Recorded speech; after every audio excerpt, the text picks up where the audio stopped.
So, you guys may be wondering why we're going to do a video today, but actually I'm here to talk about how Millie actually saved my life. Isn't that a fun little story? She'd stop rubbing her face on the camera. We got Millie a few days after we had to put it out on another cat of ours. I had lived with this cat, was around for a lot longer than any of our other ones. She was with my mom when she was pregnant and when I was born, up to when I was 11. So this cat, since I'm an only child, ended up being what I called my sister, or at least my soul sister. If you get the reference, congrats.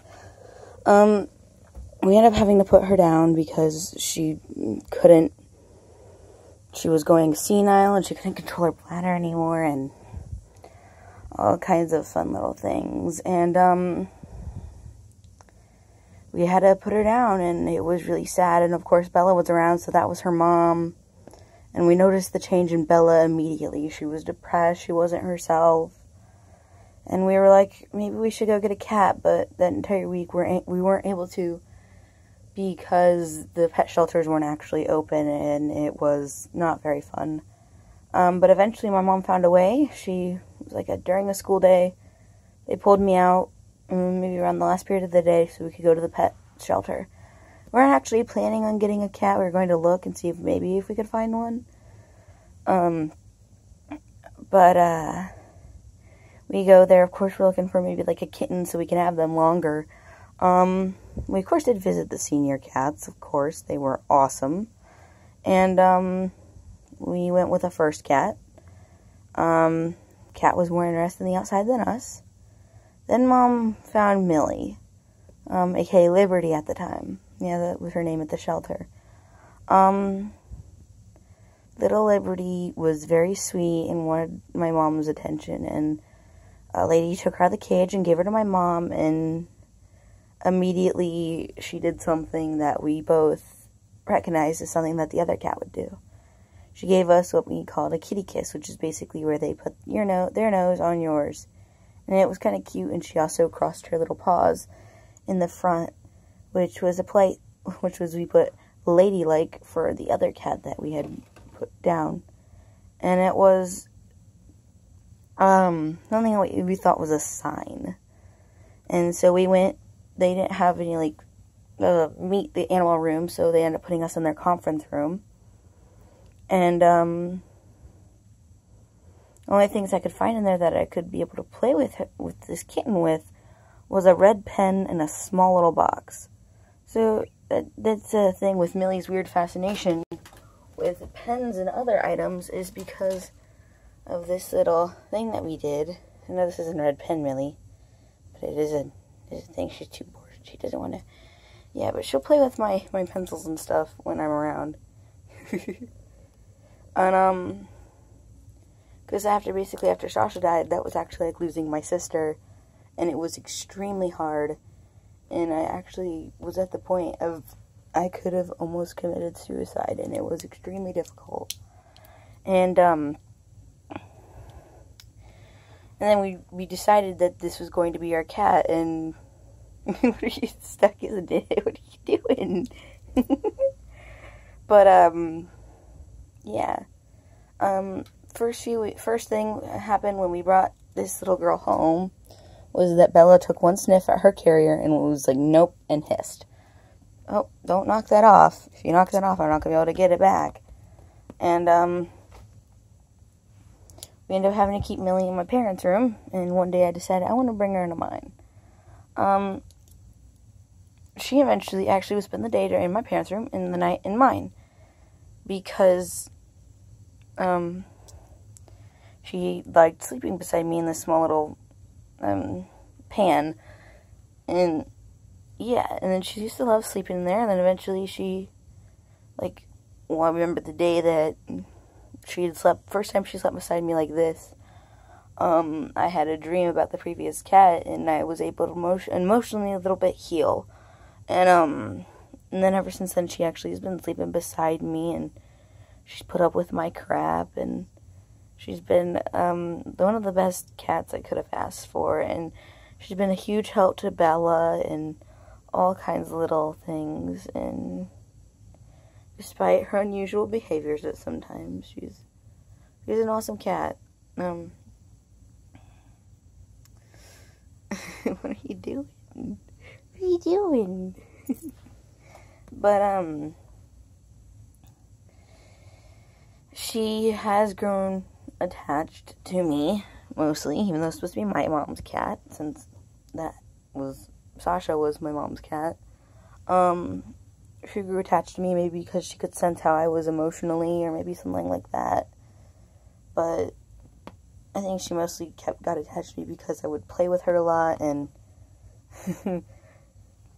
let her sleep with me, and all kinds of little things. But, yeah, and she snores, and that's mostly because there is something wrong with her nose that we haven't noticed, and she's actually been with me through a lot. Sorry, it's gonna get hard for me to talk here, including the death of my grandfather, and my aunt's dog that was also about the same age as Sasha, but, well, actually, my aunt got her almost the month after I was born. That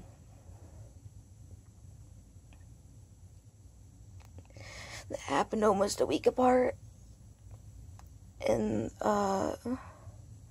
then 2 other pet deaths, and she has been with me through all of that, and comforted me. And no, it was like 3 other, wasn't it? Yeah, it was 3 other pets' deaths, and I feel like someday she can understand. Sorry if I actually am crying right now, because I do miss my grandfather, because he was very close, and, she also helps me when I feel lonely, because that's when my depression hits the most, and I get awful thoughts. And I'm admitting this all to my empty room and a camera. Oh, boy, I must feel stupid. But she's just laying beside me, if you guys want to know. Her tail's over here, but she even used to let me read stories to her. I believe her favorite were the Warrior series and then the Switching Gears series, which were books that I liked a lot. And I ended up reading them aloud to her at nights till she fell asleep. Then I'd go quiet and read in my head. But she's been like the best cat. Best cat. And no, we're not putting her down anytime soon. At least hopefully. But it's been hard, and it has, and the lack of videos is because of school and all the stress put on that, and then the unfortunate passing of my grandfather, and then the dog, that they loved him, and it was hard because I got to see the state she was in 2 days before she died, and I knew that there was something wrong and that we couldn't help. And I went on research about all the symptoms that she was having at the time. And when they took her to the vet, they said it could have been that, or it could have been a brain tumor. And she was an old dog, but I do miss her. And then it was hard for me to have a birthday this year, because it was the first birthday I've had without them there. And it was extremely hard. I'm crying now, Millie. I'm crying. She knows when I cry. She'll be like really sweet and everything to me, but she has helped me, and I remember there was a day that I almost did actually do something I couldn't reverse, and she was at my door as I was sitting there, and she made me think I should not do this, and I probably need to stop talking. Let you guys have some more videos of Millie. She's a sweet girl. Alright. Thank you guys all for watching while I try to calm myself down and try to get myself to stop crying because of things. But thank you all for watching, and I hope to see you guys soon in the next video. Bye.